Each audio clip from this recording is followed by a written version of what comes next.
Hello students, welcome to the online classes of Human Resource Management. In our previous video, we discussed about the training process. We discussed about the 6-step training process. In this video, we are going to discuss about various training methods available, like on-the-job training methods and off-the-job training method. In the starting, we are going to discuss about on-the-job training method. So let us discuss about on-the-job training method.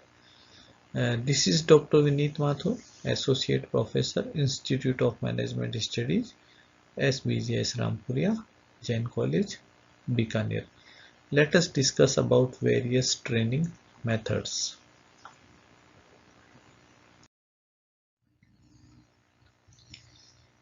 So we have various method for the training, and we need to select one of the training method, and on the broader level we can categorize training methods into two different category. First one is on the job training and the second one is off the job training, and we are going to start with on the job training. Mostly on-the-job training methods are suitable for non-managerial positions. Like हम बोल सकते हैं machine level जो workers हैं उनके लिए on the job training method बहुत suitable रहता है. And we can say that importance of this kind of training method is that कि हम उनको डायरेक्टली प्रोडक्टिविटी में इन्वॉल्व कर रहे हैं right from the first day. अगर हम उनको मशीन पे अप्लाई कर देते हैं और वो उसी दिन से जो है वो प्रोडक्टिव हो जाएंगे. And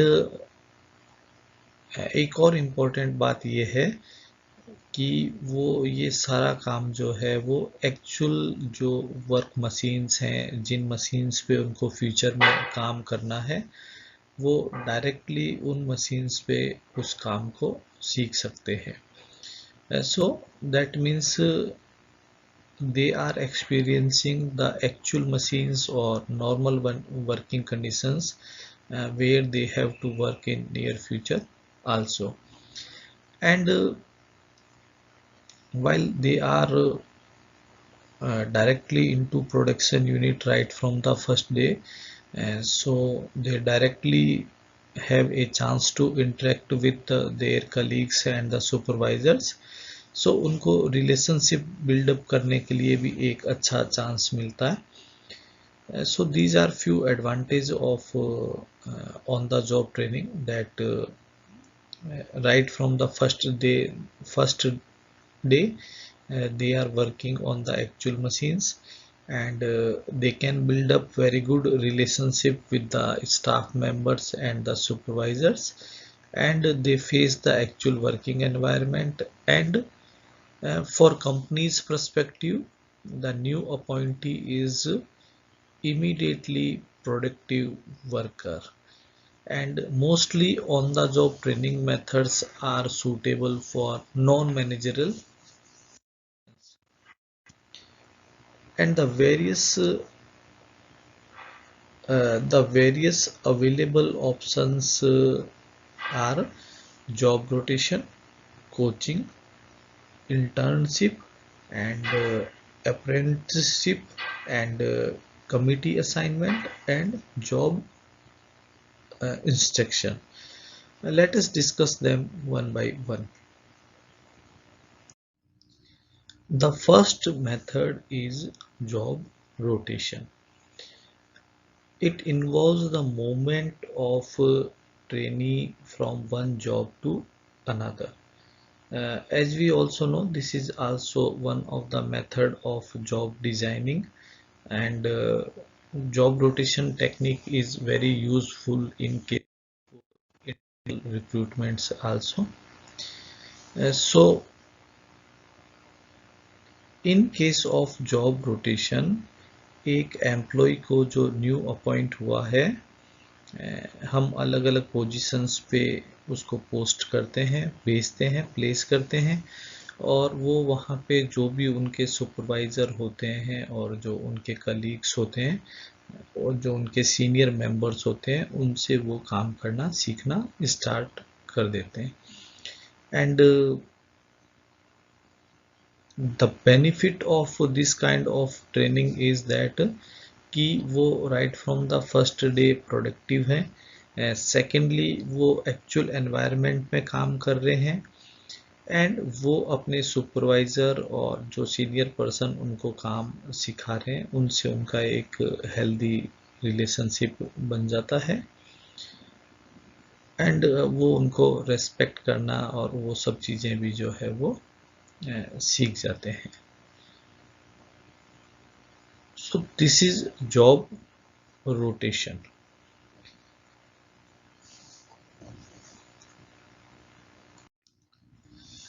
The next one is coaching method. The difference between coaching method and the job rotation is that we are not transferring employee from one location to another location in case of coaching.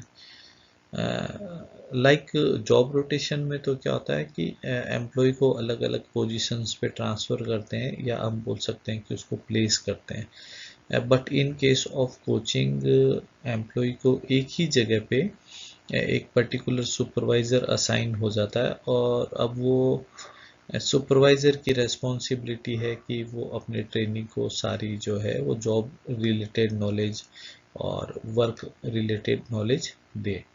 Plus supervisor, or you can say the coach, or you can say the trainer is also authorized to uh, give feedback about the performance of employee also। इसमें completely dependent है कि जो एक coach है वो कितना उनको सिखाते हैं, और रेस्पॉन्सिबिलिटी भी कोच की ही होगी कि वो एक ही जगह पे एम्प्लॉय को training they. This method is also known as step by step training method, और ये काफ़ी सिमिलर है coaching and other training methods के, क्योंकि इसमें जो है वो एक सुपरवाइज़र या जो ट्रेनर है वो ट्रेनी को कोई भी काम करने के इंस्ट्रक्शंस बता देता है स्टेप बाय स्टेप कि ये ऐसे काम करना है, and now it is responsibility of trainee के वो उन इंस्ट्रक्शन को परफॉर्म करें और स्टेप बाय स्टेप करें, एंड इन बिटवीन जो ट्रेनर है वो उनका अप्रेजल भी लेता रहेगा परफॉर्मेंस का, और अगर उनको कुछ करेक्टिव एक्शंस नज़र आते हैं तो वो उनको सजेस्ट करेगा कि ये स्टेप आपको ऐसे फॉलो करना चाहिए था। बट यस, इस केस में भी एम्प्लॉय जो है वो फर्स्ट डे से ही अपने काम पे प्रोडक्टिविटी स्टार्ट कर देगा, एंड उनके सुपरवाइज़र उनको जो इंस्ट्रक्शंस देंगे वो उन इंस्ट्रक्शंस को फॉलो करेगा। Next one is committee assignment. इस मेथड में क्या कि इस मेथड के अंदर जो न्यू अपॉइंटीज हैं उनका एक ग्रुप बना के या 2-3 ग्रुप बना के उनको एक रियल लाइफ जो प्रॉब्लम है, जो एक्चुअल में ऑफिस में जिस तरह की प्रॉब्लम्स आती हैं, वो प्रॉब्लम्स जो है वो उनको सॉल्व करने के लिए दे दी जाती है, और वो उनको आपस में जो है वो डिस्कस करके सॉल्व करते हैं।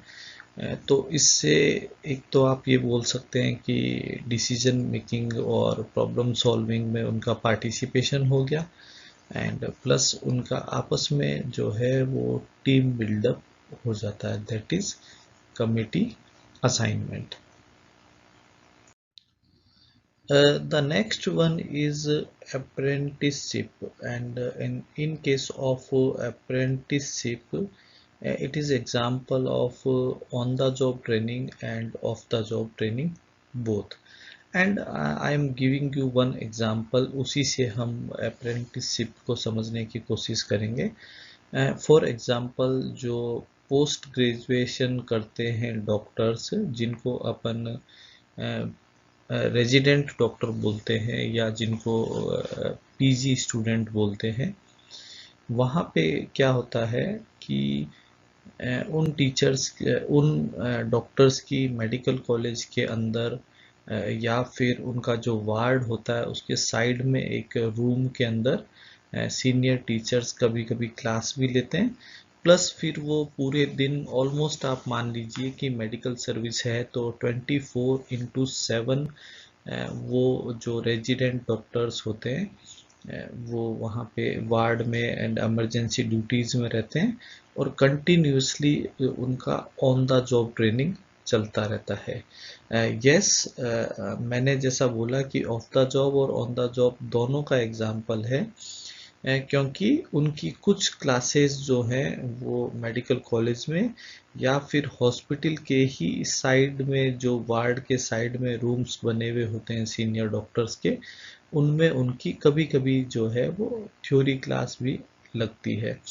अदरवाइज उनका जो पीजी है वो completely on the job training based है और वो वहीं पे वार्ड में और इमरजेंसी सर्विसेज के अंदर पोस्टेड रहते हैं और कंटिन्यूसली पेशेंट से रिलेटेड टास्क वो करते रहते हैं। This is very good example of on the job end of the job training mixture, that is apprenticeship.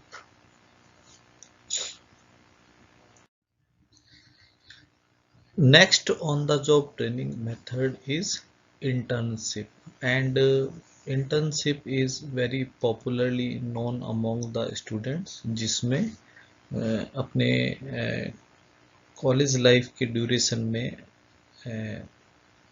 Students जो हैं वो किसी कंपनी में काम करना पसंद करते हैं for the work experience, and वो 45 डेज और समटाइम्स 2 मंथ्स और 3 मंथ्स जो हैं वो एज ए इंटर्न वहाँ पे काम करते हैं।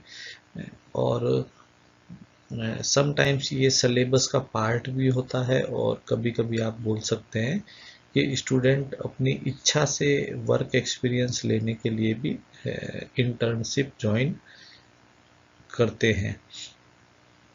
एंड इसमें क्या है कि स्टूडेंट को जो है वो वर्क नॉलेज मिल जाती है, प्लस जो कंपनीज होती हैं उनको जो है वो फ्यूचर में ये बेनिफिट मिलता है कि जो उनके बेस्ट इंटर्न्स थे जिन्होंने ट्रेनिंग के टाइम पे अच्छा काम किया था, वो उनको फाइनल प्लेसमेंट के लिए सेलेक्ट कर सकते हैं। मतलब एक फेयर पॉसिबिलिटी है कि उनको पोटेंशियल कैंडिडेट्स मिल सकते हैं और वो लॉन्ग रन में कंपनी के लिए अच्छा काम कर सकते हैं। और ऐसी कोई बाउंडेशन भी नहीं होती है। अगर इंटर्नशिप में कुछ स्टूडेंट्स का काम अगर सेटिस्फैक्टरी नहीं था या कंपनी को लगता है कि ये लॉन्ग टर्म में ठीक नहीं होंगे, तो जॉब ऑफर देना ज़रूरी भी नहीं है। वो इंटर्नशिप के बाद में उनको ज्वाइन करवाए, ये कंपलसरी नहीं है। But yes, definitely if satisfactory performance है और कंपनी को लगता है कि टैलेंटेड इंटर्न है, तो वो उनको जस्ट आफ्टर देयर ग्रेजुएशन वो उनको प्लेसमेंट प्रोवाइड कर सकते हैं और लॉन्ग रन में वो अच्छे एम्प्लॉय उनके लिए होंगे।